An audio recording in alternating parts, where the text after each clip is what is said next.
నమస్తే. Welcome to Andhra Prabha. నేను తేజస్వి. మూడోసారి అధికారంలోకి రావాలనుకుంటున్న బీజేపీకి బీహార్, మహారాష్ట్రలలో ప్రాంతీయ పార్టీలను కలుపుకొని కాంగ్రెస్ చెక్ పెట్టిందా? మోడీ షాల మిషన్ సౌత్ ఈసారి బెడిసి కొడుతుందా? 2014, 2019లలో గుజరాత్లో క్లీన్ స్వీప్ చేసిన బీజేపీకి ఈసారి ఆ ఘనత సాధ్యమేనా అనే ప్రశ్నలకు అవుననే సమాధానమే వస్తుంది. మూడో దశలో భాగంగా 11 రాష్ట్రాలు, కేంద్రపాలిత ప్రాంతాల్లోని 93 స్థానాలకు పోలింగ్ ముగిసింది.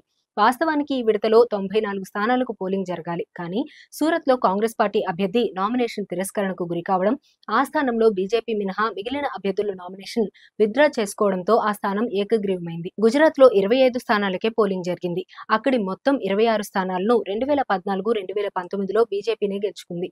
కర్ణాటకలో 28 స్థానాలుండగా రెండో ఫేజ్లో 14 స్థానాలను పోలింగ్ జరగ్గా మూడో ఫేజ్లో మిగిలిన స్థానాలకు పోలింగ్ జరిగింది. గత ఎన్నికల్లో 25 సీట్లు గెలుచుకున్న ఆ పార్టీకి అసెంబ్లీ ఎన్నికలు షాక్ ఇచ్చాయి. ఎన్నికలకు ముందు ఎంపీ ప్రజ్వల్ రేవణ్ణపై వచ్చిన లైంగిక వేధింపులు, ఆయన దౌత్య పాస్పోర్ట్తోనే దేశం విడిచి వెళ్లడం బీజేపీకి ఇబ్బందికర పరిస్థితులు తెచ్చిపెట్టాయి. ఈ పరిణామాలు ఎక్కడ బీజేపీ పుట్టి ముంచుతాయోనన్న కలవరం ఆ పార్టీ నేతల్లో ఉంది.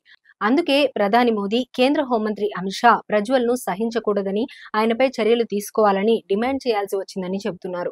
ప్రజ్వల్ ఉదంతం బీజేపీ ప్లస్ జేడీఎస్ ఓటు బ్యాంకుపై ఖచ్చితంగా ప్రభావం చూపిస్తుందని పరిశీలకులు అంచనా వేస్తున్నారు. గత ఎన్నికల్లో 25 సీట్లు గెలుచుకున్న కాషాయ పార్టీకి ఈసారి ఎన్నికల్లో భారీగా కోత పడుతుందనే అభిప్రాయం వ్యక్తమవుతుంది.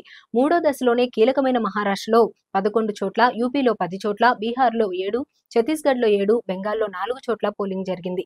మహారాష్ట్రలో Congress plus NCP Sharad Pawar plus Shiv Sena UBT కూటమి, మహావికాస్ అఘాడీ, బీహార్లో ఆర్జేడీ ప్లస్ కాంగ్రెస్ల మహాగఠబంధన్, యూపీలో ఎస్పీ ప్లస్ కాంగ్రెస్ల కూటమి నుంచి బీజేపీకి సవాల్ ఎదురవుతుందన్నది పరిశీలకులు అంటున్నారు.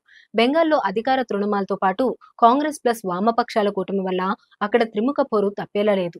3 దశల పోలింగ్ ముగిసింది. 4గో దశ మే 13న జరగనుంది. ఆ తర్వాత మూడ్ ఆఫ్ నేషన్ అనే దానిపై క్లారిటీ రానుందని విశ్లేషకులు చెబుతున్నారు.